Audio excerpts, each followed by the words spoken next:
First equation of motion जो है हमारे पास, फर्स्ट इक्वेशन ऑफ मोशन अगर पेपर में आए तो सबसे पहले हमने एक्सप्लेनेशन करनी है।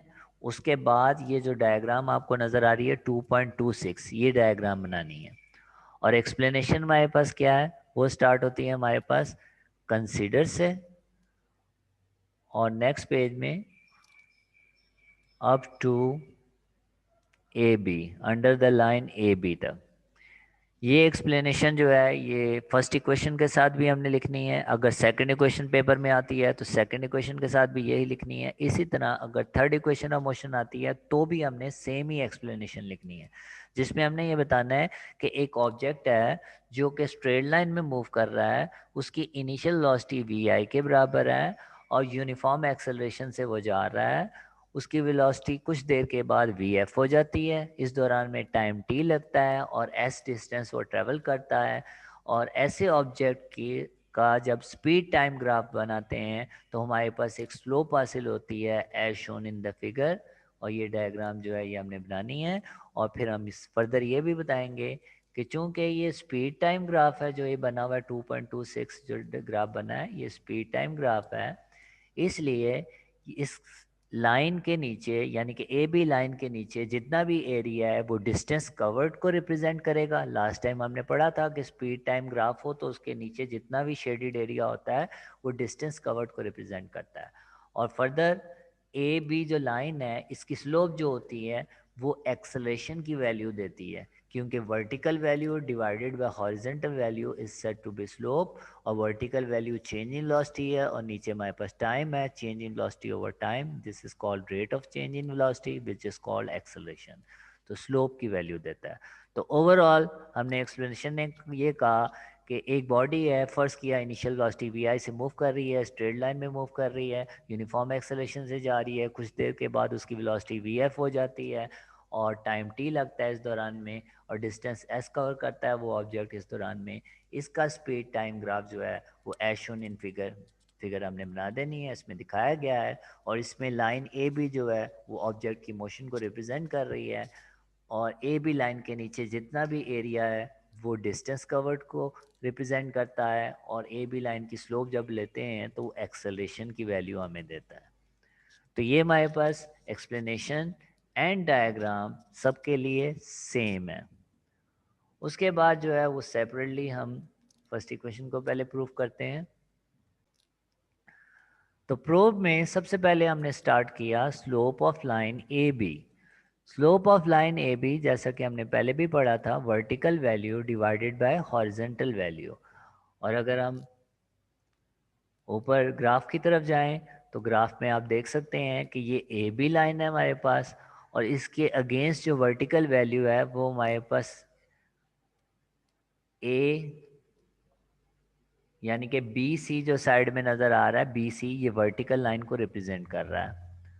और जो नीचे हमारे पास मौजूद है ए सी, वो उसकी हॉरिजेंटल लाइन को रिप्रेजेंट करता है, यानी कि B C divided by A C ये रिप्रेजेंट कर रहा है slope of line A B को। तो अगर आप देखें तो हमने सबसे पहले लिखा slope of line A B is equal to B C over A C. और ग्राफ में आपने देखा वर्टिकल वैल्यू बी सी है और ए सी जो है वो हमारे पास हॉरिजेंटल वैल्यू है, तो इन दोनों को डिवाइड करने को बेसिकली हम कहते हैं स्लोप। तो हमने सबसे पहले जो है वो यही लिखा है slope of line A B is equal to B C over A C. अब ग्राफ में देखते हैं कि ए सी जो है वो उसको हमने किसके बराबर किया। ये देखें ए सी जो है वो ग्राफ में देखें तो ओ डी के बराबर है, तो ए सी जो है वो ओ डी के बराबर है और पैरेलल भी है और साइज में भी बराबर है। तो हमने फर्स्ट इक्वेशन ऑफ मोशन में सेकंड स्टेप में हमने यही काम किया कि ए सी की जगह पे हमने ओ डी लिख दिया। ए सी की जगह पे ओ डी नीचे हमने लिख दिया, और ऊपर हमारे पास बी सी है। बी सी के लिए हमने क्या किया वो हम ग्राफ में देखते हैं। ये आप देखें बी सी लाइन, चाहे हम फर्स्ट इक्वेशन कर रहे हैं सेकंड या थर्ड कर रहे हैं, आप देखेंगे कि बी सी को हम फौरन से कन्वर्ट कर देते हैं दो चीज़ों की डिफरेंस में। वो क्या है वो आप गौर से देखें। बी सी जो है वो किसके बराबर है, टोटल लाइन देखें बी से लेकर डी तक ये एक स्ट्रेट लाइन बनती है, और ये दो लाइंस को मिलकर ये स्ट्रेट लाइन बनती है, यानी कि डी सी और सी बी को मिला के बी डी लाइन बनती है। तो अगर हम बी डी लाइन में से ये नीचे वाला सी डी लाइन निकाल दें तो बाकी बच जाती है बी सी लाइन। तो बी सी की जगह पे हम लिख सकते हैं B D total line minus C D. तो हमने यही लिखा फर्स्ट इक्वेशन में कि B D minus C D, और नीचे हमारे पास जो है वो ओ डी आ गया। ए सी की वैल्यू जो थी वो ओ डी के बराबर थी, वो नीचे हमने लिख दिया। और बी सी अभी हमने बताया था कि जब भी बी सी आएगा तो टोटल लाइन में से नीचे वाला हिस्सा निकाल दें तो ऊपर वाला हिस्सा आ जाता है। तो हमने लिख दिया B D minus C D, और नीचे हमारे पास ओ डी आ गया। अब इसमें आप देखेंगे कि हमने सेकंड स्टेप में ये किया कि ए की वैल्यू तो हमारे पास slope of line A B जो होती है वो एक्सेलेरेशन होती है, उसकी जगह पे हमने ए लिख दिया। बी सी की जगह पे हमने B D minus C D लिख दिया। नीचे हमारे पास ओ डी है। बी डी सी डी और ओ डी की वैल्यूज जो हैं वो ग्राफ से हम देख सकते हैं किसके बराबर हैं। आप ग्राफ में देखें तो बी डी जो है ऊपर से लेके नीचे तक बी डी, अगर राइट साइड में देखें तो बी डी जो है वो वी एफ फाइनल वेलोसिटी के बराबर है। अगर नीचे देखें सी डी अगर आप देखें, सॉरी लेफ्ट साइड में देखें तो वी आई के बराबर है। वर्टिकल लाइन बी डी जो है वो वी एफ के बराबर है। वर्टिकल लाइन सी डी जो है वो वी आई, यानी कि इस दौरान में जो वेलोसिटी है वो इनिशियल वेलोसिटी है वी आई। और नीचे ओ डी जो आपको दिखाई दे रहा है ओ डी टाइम टी के बराबर है। तो हमने यही काम किया कि सबकी वैल्यूज हमने लिख दी। हमने लिख दिया कि ओ डी जो है वो टी के बराबर है, सी डी जो है हमारे पास वी आई के बराबर है, बी डी जो है वो वी एफ के बराबर है। इसलिए ऊपर वाली इक्वेशन जो थी हमारे पास, ये वाली इक्वेशन जो ऊपर मौजूद है, इसको हम लिख सकते हैं A is equal to B D की जगह पे V F minus C D की जगह पे V I divided by O D की जगह पे टी। क्रॉस मल्टीप्लाई कर दें तो हमारे पास आ जाता है A T is equal to V F minus V I, और माइनस वी आई दूसरी साइड में जाएगा तो उस साइड में जाके वो प्लस हो जाएगा। तो हमने लिख दिया V F is equal to, यानी कि राइट साइड में वी एफ रह गया और माइनस वी आई उधर जाके प्लस हो गया, V I plus A T. और ये जो है इस वक्त इक्वेशन आपको नजर आ रही है, यही फर्स्ट इक्वेशन है, V F is equal to V I plus A T. इसको बस हमने रीअरेंज करके एक दफ़ा लिख दिया, V F is equal to V I plus A T. यहाँ पे जो है हमारे पास ये फर्स्ट इक्वेशन ऑफ मोशन जो है वो प्रूव हो जाती है। उसके बाद सेकेंड इक्वेशन की तरफ चलते हैं।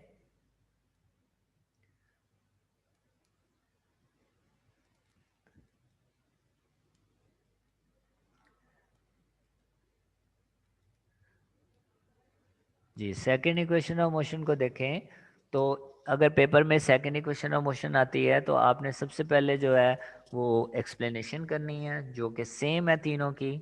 सेकेंड इक्वेशन आए तो पहले एक्सप्लेनेशन और उसके बाद फिर डायग्राम बनानी है। डायग्राम भी तीनों इक्वेशन की सेम है, और उसके बाद प्रूफ जो है वो हर एक का डिफरेंट है। जब हम सेकेंड इक्वेशन ऑफ मोशन का प्रूफ करेंगे तो हम सबसे पहले टोटल डिस्टेंस, अगर आपको याद हो तो हमने बताया था डिस्टेंस कवर्ड जो होता है स्पीड टाइम ग्राफ में शेडिड एरिया के बराबर होता है। तो हमने ये लिखा है total distance is equal to shaded area under the line A B. और shaded area under the line A B जो है वो दो किस्म के शेप्स बन रही हैं, और उन दोनों शेप्स के एरिया को जमा करने से आता है। तो हमने लिख दिया total distance is equal to area of rectangle O A C D plus area of triangle A B C. ये दो शेप जो हैं ये भी हम डायग्राम में भी देखते हैं, पहले अगला स्टेप आप देख लें। अगले स्टेप में हमने टोटल डिस्टेंस को बड़े एस से रिप्रेजेंट कर दिया और ऊपर वाली वैल्यूज दोबारा से लिख दी, area of rectangle O A C D plus area of triangle A B C, और इसको हमने नाम दे दिया इक्वेशन नंबर 1।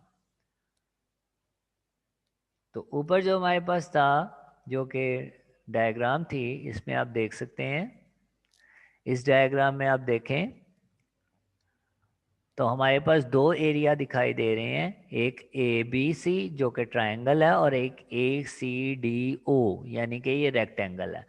तो लाइन ए बी के नीचे जो शेडिड एरिया है वो दो किस्म का है, एक रेक्टेंगल का है और एक ट्रायंगल का है। दोनों को ऐड करके टोटल शेडिड एरिया आ सकता है। तो यही हमने नीचे किया था। तो सेकेंड इक्वेशन ऑफ मोशन जो थी उसमें हमने सबसे पहले एक इक्वेशन बनाई कि डिस्टेंस जो है वो शेडिड एरिया के बराबर है, और शेडिड एरिया दो थे हमारे पास, रेक्टेंगल का और ट्रायंगल का, और हमने इक्वेशन नंबर 1 इसका नाम दे दिया। अब इसमें एरिया ऑफ रेक्टेंगल जो है, जो कि हम कैलकुलेट करेंगे, तो उसकी वैल्यू जो है वो वी आई टी के बराबर आएगी। हमने फार्मूला पढ़ा हुआ है S is equal to V I T plus half A T square. ये सेकेंड इक्वेशन ऑफ मोशन है। तो area of triangle, sorry rectangle जब हम निकालेंगे तो वो वी आई टी आएगा, और एरिया ऑफ ट्रायंगल लाइन निकालेंगे तो 1/2 ए टी स्क्र आएगा। जब हम ये वैल्यूज यहाँ पे पुट कर देंगे तो हमारे पास आ जाएगा S is equal to V I T plus half A T square, और इक्वेशन प्रूव हो जाएगी। तो इन दोनों एरियाज को सेपरेटली हमने कैलकुलेट करना है। सबसे पहले हम एरिया ऑफ रेक्टेंगल निकालते हैं। Area of rectangle O A C D, और O A C D rectangle जो हमारे पास डायग्राम है, बुक में भी देख सकते हैं, ओ ए सी डी जो डायग्राम है, इस डायग्राम में एरिया जो है वो लेंथ इंटू विड्थ है। तो ओ ए और ओ डी को हमने मल्टीप्लाई कर दिया है। अगर आप ऊपर डायग्राम में देखें तो ये रेक्टेंगल है, इसमें ओ ए और O D length into width को मल्टीप्लाई करें तो वो रेक्टेंगल का एरिया होता है। तो हमने यही किया है सेकेंड इक्वेशन में प्रूव करते हुए कि एरिया ऑफ रेक्टेंगल जो है वो ओ ए और O D length into width, और ओ ए की वैल्यू वी आई के बराबर है और ओ डी की वैल्यू टी के बराबर है। जैसा कि फर्स्ट इक्वेशन में भी बताया था, इनकी वैल्यूज किसके बराबर है, तो ओ ए की वैल्यू वी आई और ओ डी की वैल्यू टी। अगर आप देखना चाहें तो ग्राफ में देख सकते हैं कि ओ ए जो है हमारे पास उसकी वैल्यू वी आई है, ओ ए जो है इसकी वैल्यू वी आई है, और इसी तरह जो हमारे पास ओ डी जो है इसकी वैल्यू टी है। तो हमने वैल्यूज पुट कर दी, तो हमारे पास जो है वी आई ओ ए की जगह पे और ओ डी की जगह पे टी आ गया। तो हमने वैल्यू निकाल ली area of rectangle O A C D की, जो कि वी आई टी के बराबर है। उसके बाद हमने एरिया ऑफ ट्रायंगल निकालना है, और एरिया ऑफ ट्रायंगल का फार्मूला हमें याद होना चाहिए। एरिया ऑफ ट्रायंगल होता है बेस इंटू हाइट, और डायग्राम में आप देख सकते हैं, मैं डायग्राम सामने करता हूँ, ये आप देख सकते हैं यहाँ पे ये ट्रायंगल जो है ए बी सी, इसमें बेस जो है वो ए सी है और हाइट जो है वो बी डी है। तो इसका मतलब है 1/2 ए सी इंटू बी डी, ये एरिया ऑफ ट्रायंगल है। तो हमने यही काम करना है जो कि सेकंड इक्वेशन के प्रूफ में हमने करना है। तो हमने लिख दिया 1/2 बेस इंटू हाइट, और बेस की वैल्यू जो है हमारे पास ए सी और हाइट की वैल्यू जो है वो बी सी है। और बी सी के बारे में मैंने अब शुरू में भी बताया था कि total line B D minus C D जो होता है वो बी सी के बराबर होता है।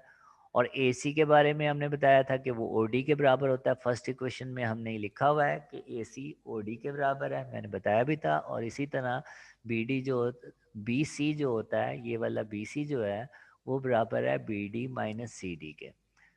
इनकी वैल्यूज अगर हम पुट करें, वैल्यूज वही हैं जो फर्स्ट इक्वेशन में थी। ओ डी की वैल्यू टी है हमारे पास, बी डी की वैल्यू वी एफ है, और सी डी की वैल्यू वी आई है। तो हमारे पास overall area of triangle A B C जो है वो आ गया 1/2 T into V F minus V I. इसको हमने नाम दे दिया इक्वेशन 2। अब V F minus V I जो है इसके बारे में हम एक्सेलरेशन के फार्मूले से या फर्स्ट इक्वेशन ऑफ मोशन से जो है वो वी एफ माइनस वी आई की वैल्यू निकाल सकते हैं। जैसा कि हम जानते हैं ए बराबर होता है V F minus V I over T, cross multiply कर दें तो ए टी जो है वो बराबर आ जाएगा वी एफ माइनस वी आई के। तो इसका मतलब है वी एफ माइनस वी आई की जगह पे ए टी पुट कर सकते हैं हम। तो हमने लिख दिया पुट इन इक्वेशन 2। ऊपर जो हमारे पास इक्वेशन थी, ये पूरी इक्वेशन जो नज़र आ रही है, इसमें वी एफ माइनस वी आई की वैल्यू जब हम पुट करते हैं तो हमारे पास आ जाता है hence area of triangle A B C is equal to 1/2 T और ए टी। ये वाली इक्वेशन हमने दोबारा लिखी है, सिर्फ वी एफ माइनस वी आई की जगह पे ए टी हमने पुट कर दिया, और ए टी और टी ये आपस में मल्टीप्लाई होंगे तो हमारे पास आ जाएगा 1/2 ए टी स्क्र। हमारे पास एरिया ऑफ ट्राइंगल भी आ गया और एरिया ऑफ रेक्टेंगल भी आ गया। दोनों वैल्यूज जो हैं इक्वेशन 1 में जब हम पुट करेंगे तो हमारे पास आ जाएगा S is equal to V I T plus half A T square. तो हमने असल में क्या किया कि तमाम वैल्यूज़ जो हैं इस इक्वेशन में, इक्वेशन 1 में पुट कर दी। Area of rectangle O A C D जो कि हमने निकाला था वी आई टी, वो हमने पुट कर दिया। एरिया ऑफ रेक्टेंगल की value V I T put कर दी, और एरिया ऑफ ट्राइंगल की वैल्यू जो है वो हमने नीचे निकाली थी, जो कि हमारे पास थी 1/280²। ये उसकी जगह पे पुट कर दी, तो हमारे पास आ गया S is equal to V I T plus half A T square. तो ये हमारे पास थी सेकेंड इक्वेशन ऑफ मोशन।